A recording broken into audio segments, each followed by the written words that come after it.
Yeah.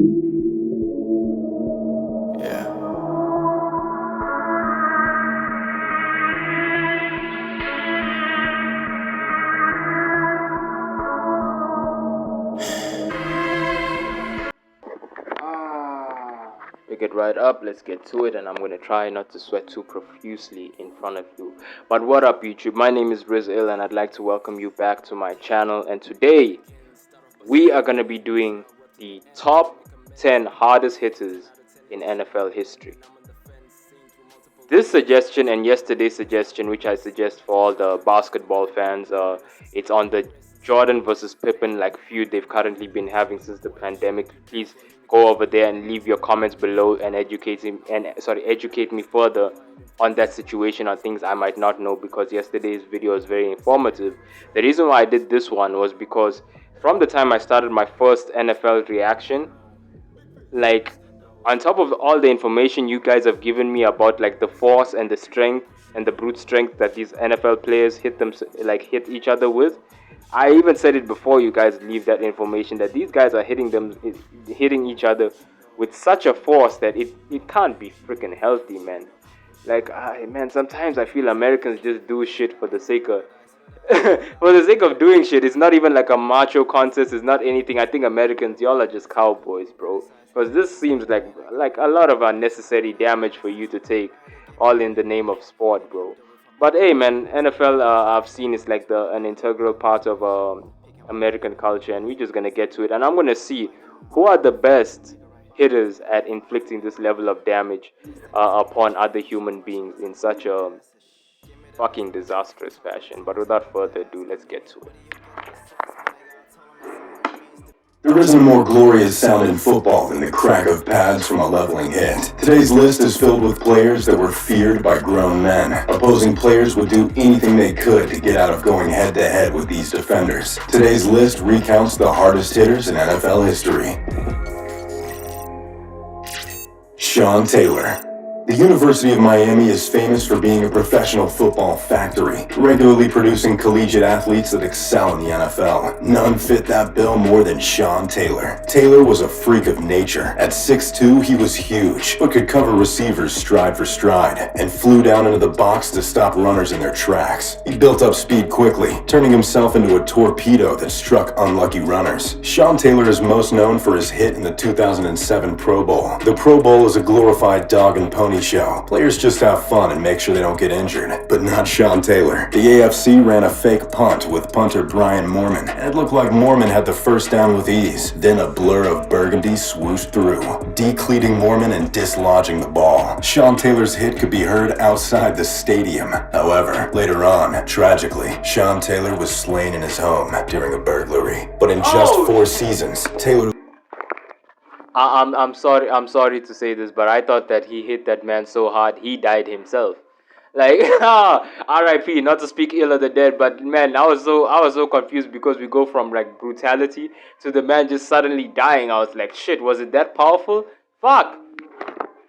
Left an unforgettable mark in the league, and definitely left a few marks on his opponents as well. Night Train Lane. Dick Night Train Lane was a Hall of Fame cornerback in the 50s and 60s, mainly with the Chicago Cardinals and the Detroit Lions. In his rookie year, he set the single-season interception record that is still yet to be broken at 14. But what he was best known for was being an absolutely ruthless tackler. The rules in place to make tackling safer didn't exist in 1955. Lane was infamous for tossing runners down by their helmet, looking more like hip tosses and clotheslines rather than tackles. Grabbing face masks became a penalty in 1962, almost exclusively because Night Train yanked people by them so often. Lane was one of the faster players of the decade, and he would dart to the runner and run through them without losing speed. His hard hits were particularly impressive because he wasn't much smaller than any of the guys whose clock he was cleaning. Dick Night Train Lane was more than just a cool nickname. And coverage corner, he was one of the hardest. This man is playing like he's competing in WrestleMania. What the fuck is this? I have seen though in some movies and some clips from the NFL sidelines and stuff, where some coaches from back in the day, they used to suggest, yeah, you grab him and then you pull him down and shit. And I thought that was illegal or something. I thought in terms of tackling, you should just blindside them, just boom, instead of just picking them up, you know, suplexing them like fucking Brock Lesnar, spine busters. What the fuck? Like, hey, bro. Hey, bro. Americans. Hardest hitters in NFL history, John Lynch.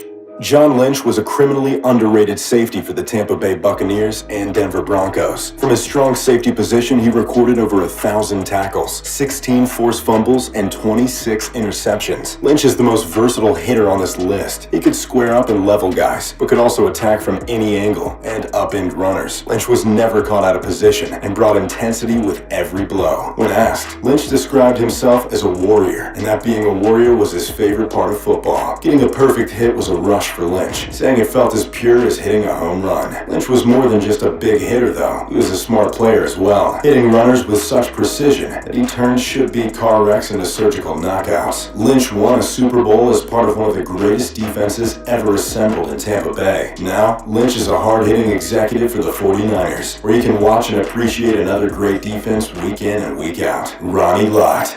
Ronnie Lott is one of the best players on this list, an all-time great defender for the dominant 80s and 90s 49ers. While he could cover any receiver in the league, he was best known for his hard hits and ball-hawking ability. Lott is the first player to ever record 1,000 tackles and 60-plus interceptions. Lott used his big hits to fire up teammates and change the complexion of the game. In Super Bowl 23, Lott's thump of Bengals running back Ickey Woods fired up the Niners, where they shut down the Bengals offense for one of their 4 Super Bowl championships. Rarely were corners feared tacklers, or even good tacklers at that, but Lott was the most feared player on every field he stepped on. Jack Lambert. Jack Lambert had a face fit for the game of football. You don't have to tell me twice. I immediately saw this guy and saw a hooligan, man. This guy looks like a scoundrel, bro. He looks like the supervillain you see in every fucking western, bro. Look at him, bro. Shit.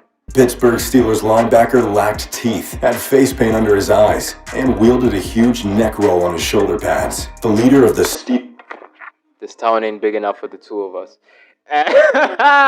Look at him.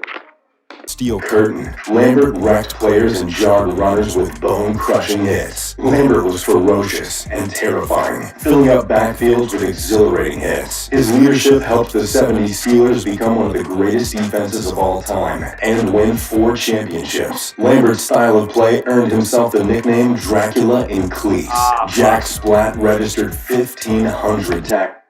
You know why the fuck they called him Dracula. It's not because of any NFL ability, bro, or football ability, bro. We know why the fuck they called him Dracula, bro. Look at his teeth, bro. Look at... Bro. Tackles in his career, and every single one of them hurt. Brian Dawkins.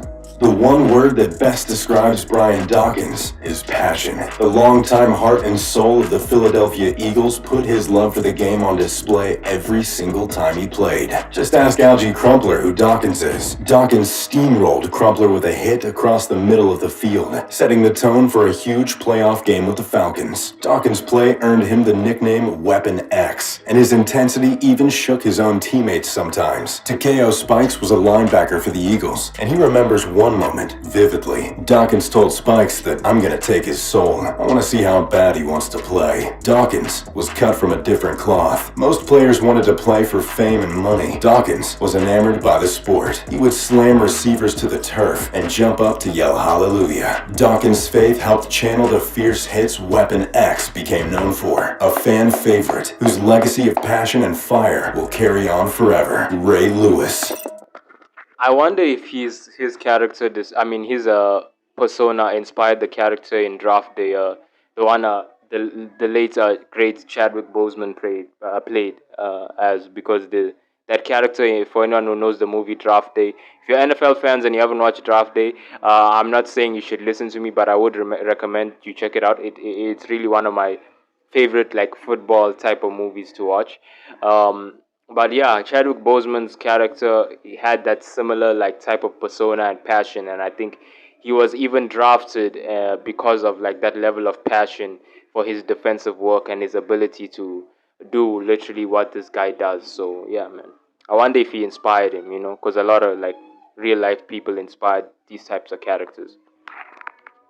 Another larger-than-life persona hits his way onto this list. Ray Lewis was the coolest defensive player ever, donning raven purple and black with a nightshade visor and looking more like the Hulk than a football player. Every kid in America wanted to be Ray Lewis. All Lewis ever did was overachieve, dominating the college ranks with the U and winning 2 Super Bowls with the Ravens over his illustrious career. His chest is never gonna feel the same, Ray said in a post-game interview after his heart-stopping blast on Braylon Edwards. Ray Lewis is one of the smallest guys on this list, but is undoubtedly the biggest leader. He rallied an entire city with his energetic speeches. 4th and 2, with the game on the line, Ray Lewis is gonna slam your runner in the backfield to win. He proved that against the Chargers in 2009, planting Darren Sproles with a perfectly timed hit. Chad Johnson attempted to block Lewis in a game, and he landed flat on his back, while Lewis was unfazed by the contact. A teammate picked up Johnson as he muttered, "I accidentally hit Ray." Ray Lewis was a throwback hitter in the modern game, and between his uncanny leadership and crushing blows, he became the best middle linebacker in NFL history. Jack Tatum.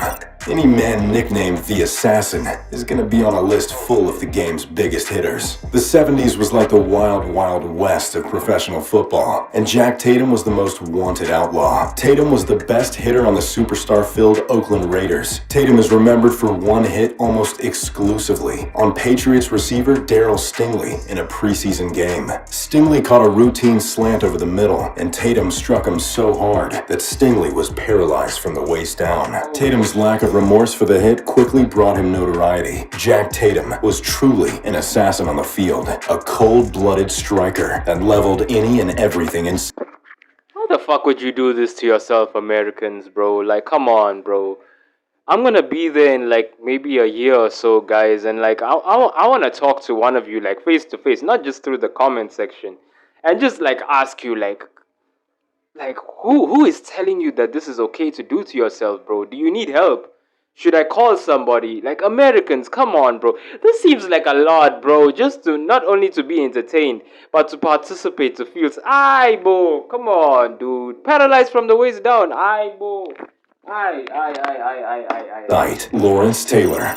Arguably the greatest defensive player to ever live, Lawrence Taylor's play can only be described as ferocious. He ran around the field like a rabid dog whose fur was on fire. Taylor didn't have a weakness in his game. He was just as much a threat to a terrified quarterback as he was to a runner. Taylor discarded blocks like trash and leveled ball carriers. He did it so often, fans became used to his insanely athletic feats. Taylor recorded 140 sacks in his Hall of Fame career, but none is more remembered than his hit on Joe Theismann. Taylor absolutely crushed Theismann, inadvertently breaking Theismann's leg in 2, with the bone protruding outwards. Taylor's freak of nature ability caused a freak accident, ending the Washington quarterback's career in a 1 in a million blow. Taylor immediately felt remorse for the hit, but countless others fell victim to Taylor's raw power. Taylor loved to level opponents, and was quoted saying that everybody must pay a price. Taylor said that he had an alter ego named LT that would dominate opponents every Sunday. He brought a power and intensity that the NFL just hasn't seen since. Dick Butkus. Because there's no one more football than Dick Butkus, it's only fit.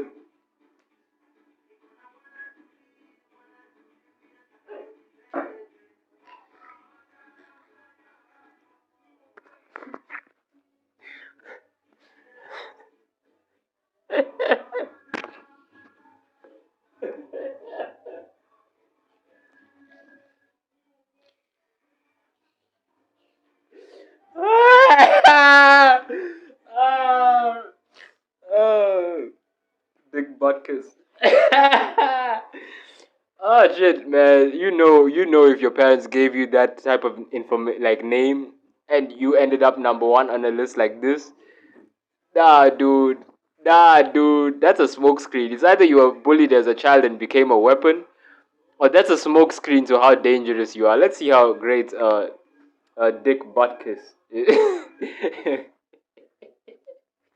Dick but That Butkus is also the greatest hitter in NFL history. Butkus was a legendary linebacker for the Bears and the most intimidating player in history. Sports Illustrated named him the most feared man in the game, and he lived up to that name every down. Fellow teammate Deacon Jones said that every time Butkus hit you, he wasn't trying to put you in the hospital, he was trying to put you in the cemetery. He knocked opponents out, dislodging the ball in the process. When Butkus retired, he was the all-time fumbles forced leader and had more fumble recoveries than anybody else, with 27. When asked to describe himself, Butkus said that he would never try to deliberately hurt someone, unless it was important, like a league game or something. Butkus was a massive player for the time frame, and still possessed the speed to pack a knockout punch to opponents. Dick Butkus's name is synonymous with vicious tackling and football, making him our #1 hardest hitter in NFL history. So, what do you guys think? Did we leave any hard hit? That's it, bro. Shout out to Nonstop. Go check their channel. Hey man, when you have a name like that, bro, you better kill people, bro. You better go through people to stop them from doing what I'm doing online from a safe distance away from a nigga that's named after a dick and someone kissing butt or some shit. Hey, dude. But hey, okay. What can I say about this? Let me get past the dick butt kiss name. This hey. I feel though that if you look at it from like an analytical view, especially as a noob like me, like someone who's just coming into like knowing and watching these sports now at a constant and paying attention to the news and everything, it can seem like, especially with NFL, why would you put yourselves through all of this, or why would you use all that strength that you've been given to paralyze and hurt people, all for the sake of a game, all for the sake of competition, but then you do have to account for the tribal instincts and the animalistic instincts that we as humans have when we watching something live and we in the spirit of competition and like sports itself, because I can be like this now, honestly, which I still stand by, but then when I'm watching a game and stuff and this shit is happening, I'll be screaming for it, like, yeah, but the outcomes of it and the impact that it has on these players' lives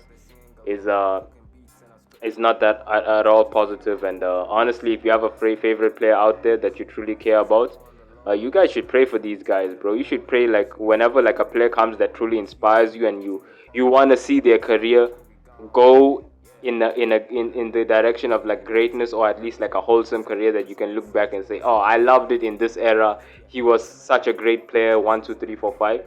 Whenever you find a prospect like that, you should do your best to hold them in your prayers, pray for them, and like truly send them good energy from whatever your belief system is, whether you're a Christian, a Muslim, or whatever, atheist. Even atheists, I don't think that atheists, you guys are just like what you call totally like void of spirit, like you guys can also send good energy. Or do you not believe in energy or anything at all? You just believe in existing and then dying and then dust. Like you can send good energy too. But yeah, man, that's been me. Like, comment, subscribe, hit the post notifications, and hey Americans, you and your dangerous lives, all love to you guys. You all take care. Let me begin, start off by saying, dang, this shit I'll rep to the end. Don't make amends with people that never put 10 out of 10 into shit on my den. And I'm on the fence, seeing through multiple lenses, how I could step up and end this. I reminisce of when I took shots and I missed it. Now fucking with me at risk, slit up your wrists.